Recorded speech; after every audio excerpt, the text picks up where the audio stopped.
Bharat future సిటీలో global summit కి ఏర్పాట్లు చకచకా జరుగుతున్నాయి. 2 ప్రధాన వేదికలు సిద్ధం చేస్తున్నారు. 3000 మంది ఒకేసారి సదస్సులో పాల్గొనేలా ఏర్పాట్లు చేస్తున్నారు. గ్లోబల్ సమ్మిట్ జరిగే ప్రాంతంలో తెలంగాణ సంస్కృతి సంప్రదాయం ఉట్టిపడేలా తీర్చిదిద్దుతున్నారు. ప్రభుత్వ పథకాలను వివరించేలా ఎల్ఈడి టన్నెల్స్ ఏర్పాట్లు చేస్తున్నారు. ఈ నెల 5 లోపు పనులు పూర్తి చేసి డ్రై రన్ నిర్వహించాలని భావిస్తున్నారు అధికారులు. ఇప్పటికే బ్రాండింగ్, బ్యూటిఫికేషన్, పార్కింగ్, శానిటేషన్ పనులు తుది దశకు చేరాయి. గ్లోబల్ సమ్మిట్ కోసం 2 ప్రధాన వేదికలను ఏర్పాటు చేశారు. భారత్ ఫ్యూచర్ సిటీలో గ్లోబల్ సమ్మిట్ కు ఏర్పాట్లు చకచకా జరుగుతున్నాయి. దాదాపు 3000 మంది ఒకే సదస్సులో పాల్గొనే విధంగా ఏర్పాట్లు చేస్తున్నారు. తెలంగాణ సంస్కృతి సంప్రదాయం ఉట్టిపడేలా ఏర్పాట్లు చేస్తున్నారు. తెలంగాణ ప్రభుత్వ పథకాల వివరాలతో ఎల్ఈడి టన్నెల్స్ ను కూడా ఏర్పాటు చేస్తున్నారు. అంతేకాకుండా బ్రాండింగ్, బ్యూటిఫికేషన్, పార్కింగ్, శానిటేషన్ కి సంబంధించి ప్రత్యేక శ్రద్ధ వహిస్తున్నారు. ఈ నెల 5 లోపు పనులన్నీ పూర్తి చేసేలా కసరత్తు చేస్తున్నారు.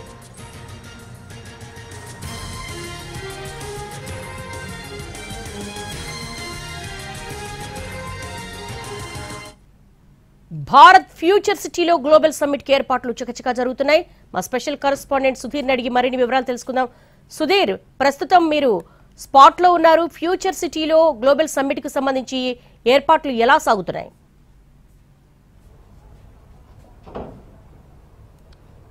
తెలంగాణ రాష్ట్ర ప్రభుత్వం ప్రతిష్టాత్మకంగా చేపట్టిన గ్లోబల్ సమ్మిట్ కార్యక్రమానికి సంబంధించి ఇప్పటికే ఫ్యూచర్ సిటీలో, భారత్ ఫ్యూచర్ సిటీలో పెద్ద ఎత్తున పనులు చకచకా జరుగుతున్నాయని చెప్పొచ్చు. మనం చూస్తున్నాం, ఇక్కడ ఉన్న దాదాపు 80 ఎకరాలను పూర్తిగా చదును చేయడం జరిగింది. ఈ 80 ఎకరాల్లో ఈ గ్లోబల్ సమ్మిట్ కార్యక్రమాన్ని ఏర్పాటు చేస్తున్నారు. డిసెంబర్ 8, 9 2 రోజుల పాటు ఈ కార్యక్రమం నిర్వహిస్తారు. ఈ సదస్సులో అంతర్జాతీయ వ్యాపారాలతో పాటుగా ఇతర దిగ్గజాలందరూ కూడా పార్టిసిపేట్ చేస్తారని చెప్పేసి కూడా ముఖ్యమంత్రి రేవంత్ రెడ్డి స్పష్టం చేశారు. గడిచిన 2 వారాలుగా కూడా ఇక్కడ పూర్తి స్థాయిలో పనులైతే జరుగుతున్నాయి. ఇప్పుడు పనులు ఒక తుది దశకు వచ్చాయని కూడా చెప్పవచ్చు. మనం చూస్తున్నాము, ఇక్కడ కనిపిస్తున్న ఇది మనకు కనిపిస్తుంది, ఇది ప్రధాన వేదికగా కనిపిస్తుంది. ఈ ప్రధాన వేదికలో ఈ ముందుగా మనము రిసెప్షన్ కౌంటర్ లో నుంచి ఏవైతే సాంస్కృతిక కార్యక్రమాలు జరుగుతాయో, సాంస్కృతిక కార్యక్రమాలు జరుగుతున్న ప్రాంతం నుంచి మెయిన్ వేదిక ఏదైతే ఉందో డయాస్, మేజర్ డయాస్, అది ఆ డయాస్ లో దాదాపు ఆ వేదికలో 3000 మంది ఒకేసారి ఆ సదస్సును వీక్షించవచ్చు. అదేవిధంగా ఆ పక్కనే ఉన్న మరొక డయాస్ ఏదైతే ఉందో ఆ డయాస్ లో కూడా వెంటనే ఇక్కడ పార్టిసిపేట్ చేసిన వారందరూ కూడా ఆ పక్కనే ఉన్న స్టాల్స్ ఏవైతే ఉంటాయో, వివిధ దేశాలకు సంబంధించి కావచ్చు, వివిధ అంతర్జాతీయ కంపెనీలు ఏవైతే ఉంటాయో ఆ కంపెనీలకు సంబంధించి అక్కడ ఏర్పాట్లు అయితే చేశారు. వారంతా కూడా ఆ రూమ్ లో డిస్కస్ చేసేందుకు ప్రత్యేకంగా రూమ్స్ కూడా ఏర్పాటు చేశారు. ఎవరికి వారికి ప్రత్యేకంగా గదులను కూడా ఏర్పాటు చేసిన పరిస్థితి కనిపిస్తుంది. మనకి ఇక్కడ కనిపిస్తున్న ఈ ప్రాంతం అంతా కూడా ఆ తర్వాత అంటే మరొక 2-3 రోజుల్లోనే ఇందుకు సంబంధించి పూర్తి స్థాయిలో ఏర్పాట్లు కంప్లీట్ అయ్యే అవకాశాలు ఉన్నట్టుగా కూడా తెలుస్తుంది. ఈ ప్రాంతం, ఇక్కడ నిల్చున్న ప్రాంతం, నేను నిల్చున్న ప్రాంతం ఏదైతే ఉందో ఇక్కడ తెలంగాణ రాష్ట్ర ప్రభుత్వానికి సంబంధించిన సాంస్కృతిక కార్యక్రమాలు ఇక్కడ జరుగుతాయి. ఇది ఎంట్రన్స్, మనకు అక్కడ కనిపిస్తున్న ప్రాంతం ఏదైతే ఉందో అది ఎంట్రన్స్. ఆ ముందు రిసెప్షన్ ఉంటుంది. రిసెప్షన్ నుంచి లోపలికి ఎంటర్ అయిన తర్వాత ఇక్కడ పూర్తి స్థాయిలో ఎల్ఈడీలతోటి తెలంగాణ రాష్ట్ర ప్రభుత్వానికి సంబంధించిన పథకాలు కావచ్చు, అదేవిధంగా తెలంగాణ బ్రాండింగ్ కు సంబంధించిన కొన్ని చిత్రాలను ఇక్కడ డిస్ప్లే చేస్తామని చెప్పేసి కూడా స్పష్టం చేశారు. ఇవే కాకుండా ఇక్కడ నుంచి లోపలికి వెళ్లే ప్రాంతం ఏదైతే ఉందో ఆ లోపలికి వెళ్లే ప్రాంతంలో పూర్తిగా కూడా తెలంగాణ రాష్ట్ర ప్రభుత్వానికి సంబంధించిన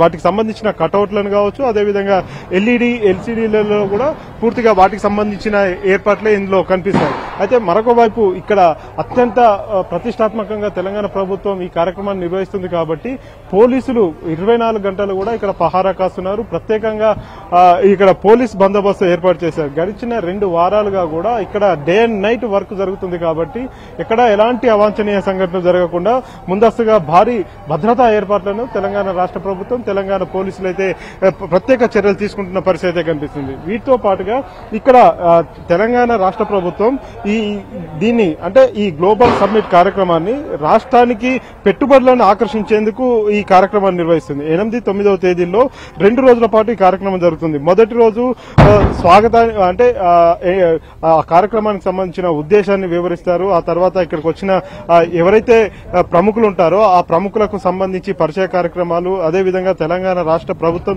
గడిచిన 2 సంవత్సరాలుగా సాధించిన ప్రగతికి సంబంధించి ఇక్కడ కార్యక్రమం ఉంటుంది. ఆ తర్వాత రెండో రోజు కార్యక్రమం చాలా కీలకమైన కార్యక్రమం. ఆ రోజు తెలంగాణ రాష్ట్ర ప్రభుత్వానికి సంబంధించిన ప్రగతి నివేదిక, ఒక విజన్ డాక్యుమెంటరీని ముఖ్యమంత్రి రేవంత్ రెడ్డి విడుదల చేశారు. ఈ కార్యక్రమానికి దేశ ప్రధాని నరేంద్ర మోడీతో పాటుగా ప్రతిపక్ష నేత రాహుల్ గాంధీ, అదేవిధంగా ఏఐసిసి అధ్యక్షుడు మల్లికార్జున ఖర్గేని కూడా ప్రత్యేకంగా ఆహ్వానించడానికి ముఖ్యమంత్రి రేవంత్ రెడ్డి ఈ రోజు ఢిల్లీ బయలుదేరి వెళ్తున్నారు. రేపు ప్రధానమంత్రిని పార్లమెంట్ లో కలిసి తనని ఆహ్వానిస్తారు. వారితో పాటుగా ఇప్పటికే ప్రపంచ దేశాల్లో ఉన్న ప్రముఖ కంపెనీలన్నిటికీ కూడా తెలంగాణ రాష్ట్ర ప్రభుత్వం తరపున ప్రతినిధులు వెళ్లి వారిని ఆహ్వానిస్తున్నారు. వారంతా కూడా దాదాపుగా, అంటే ఇప్పుడు తెలంగాణ ప్రభుత్వం చెప్తున్న దాని ప్రకారం చూసుకున్నట్లయితే 3,000 మంది కీలక అతిథులు అయితే ఇక్కడికి వస్తున్నట్టుగా కూడా తెలుస్తుంది.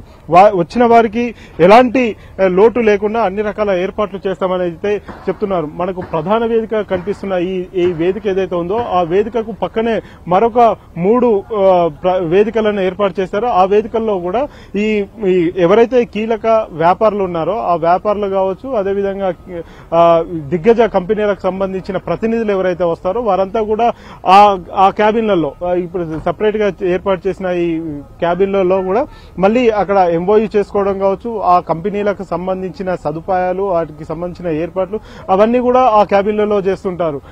దానికి సపరేట్ గా క్యాబిన్ ఏర్పాటు చేశారు. మరొక వైపు ఇటు కుడివైపు చూసుకున్నట్లయితే ఈ కుడివైపు మరొక 3 క్యాబిన్లను ప్రత్యేకంగా ఏర్పాటు చేశారు. వచ్చిన విశిష్ట అతిథులు ఎవరైతే ఉంటారో అతిథులతో పాటుగా ఇతర ప్రముఖులు, దేశానికి సంబంధించిన కావచ్చు, అంతర్జాతీయ ప్రముఖులు ఎవరైతే ఉంటారో వారందరికీ కూడా ఇక్కడ డైనింగ్స్ ఏర్పాటు చేయడం జరిగింది. డైనింగ్ హాల్స్ ఇక్కడ ప్రత్యేకంగా 3 డైనింగ్ హాల్స్ ఏర్పాటు చేశారు.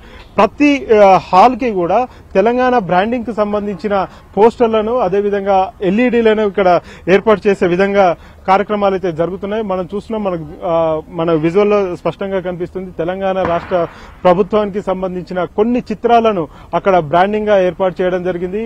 అవి ప్రస్తుతానికైతే అవన్నీ కూడా పోస్టర్లుగా, అదేవిధంగా ఇతర చిహ్నాలన్నీ కూడా మనకు కనిపిస్తున్నాయి. ఆ తర్వాత ఎదురుగా ఉన్న ఇక్కడ పెద్ద ఎల్ఈడీస్ ఏవైతే ఉన్నాయో ఇక్కడ ఈ ఎల్ఈడీస్ అన్నిటిలో కూడా తెలంగాణ రాష్ట్ర ప్రభుత్వానికి సంబంధించిన పథకాలు ఏవైతే ఉన్నాయో, తెలంగాణ ప్రభుత్వం ఇచ్చిన దాదాపు 100 పథకాలు, హామీలు ఏవైతే ఉన్నాయో ఆ హామీలు, వాటికి సంబంధించిన అమలు ఏ విధంగా జరుగుతుంది, వాటికి సంబంధించిన బెనిఫిషరీస్ ఏ విధంగా ఉన్నారు, బెనిఫిషరీస్ ఏ విధంగా లబ్ధి పొందారు, వారి అనుభవాలు, వాటన్నింటినీ కూడా ఇక్కడ చిత్రాల రూపంలో, చిన్న చిన్న దృశ్యాల రూపంలో ఇక్కడ ప్రదర్శిస్తారని చెప్పేసి కూడా చెప్తున్నారు. మొత్తానికి సుమారుగా ఒక 5,000 మంది అతిథులు అయితే ఇక్కడికైతే వస్తున్నారు. 3,000 మంది అంతర్జాతీయ స్థాయిలో ఉండే అతిథులు రాబోతున్నారు. మరొక 2,000 మంది జాతీయ స్థాయిలో, అదేవిధంగా ఇతర దేశాల నుంచి కూడా వారంతా కూడా రాబోతున్నట్టు కూడా తెలుస్తుంది. అయితే ఈ కార్యక్రమాలకు సంబంధించి ఎప్పటికప్పుడు తెలంగాణ రాష్ట్ర ప్రభుత్వం ఈ కార్యక్రమాల మీద పూర్తిగా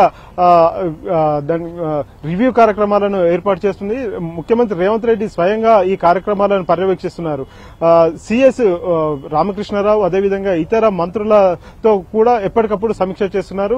మరొక 2-3 రోజుల్లోనే ఇందుకు సంబంధించి కార్యక్రమాలన్నీ కూడా పూర్తి చేసి డ్రై రన్ కార్యక్రమాలను నిర్వహించాలని చెప్పేసి ఇప్పటికే మంత్రులు ఆదేశించారు. ఆ విధంగానే వర్క్ అయితే జరుగుతుంది. ఎందుకంటే ఇక్కడ జరుగుతున్న పనులు మనం ఒకసారి గమనించినట్లయితే ఉదయం రాత్రి తేడా లేకుండా నిర్విరామంగా పనులైతే జరుగుతూనే ఉన్నాయి.